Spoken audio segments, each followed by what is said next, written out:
Welcome to our second Seder Tidbit. One of the more difficult mitzvahs to accomplish on Seder night is eating maror, especially if the maror that we're eating is horseradish, which is not only bitter, but it is also painful. So what is the purpose of eating maror at the Seder? At face value, the maror helps us to remember the pain, the bitterness, the suffering of the bondage and slavery of days of old. However, Rav Kook suggests that the maror doesn't only remind us of the slavery of yesteryear, but it is also helping us to celebrate the freedom of now. How so?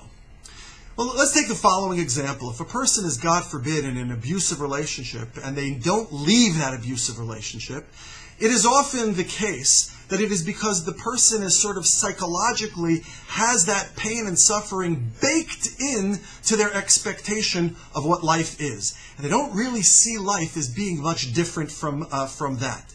And it's the same if a person is experiencing some long-term ailment.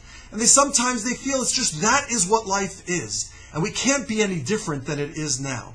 And they begin to experience the pain as almost not non-existent, but it's just part of the fabric of life. That was the Jews in Egypt.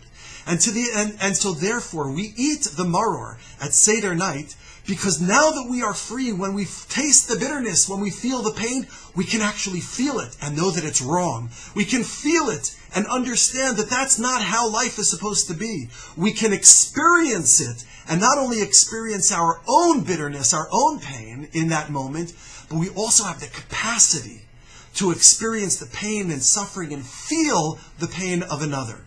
That comes from the experience of being free. Because when we are free, we have the breadth of mind and soul to be able to actually experience the wrongness of bitterness and suffering, both for ourselves and for others. So when we eat the maror on Seder night, we're not just remembering the pain and suffering of old, but we are celebrating the joy and the freedom of now.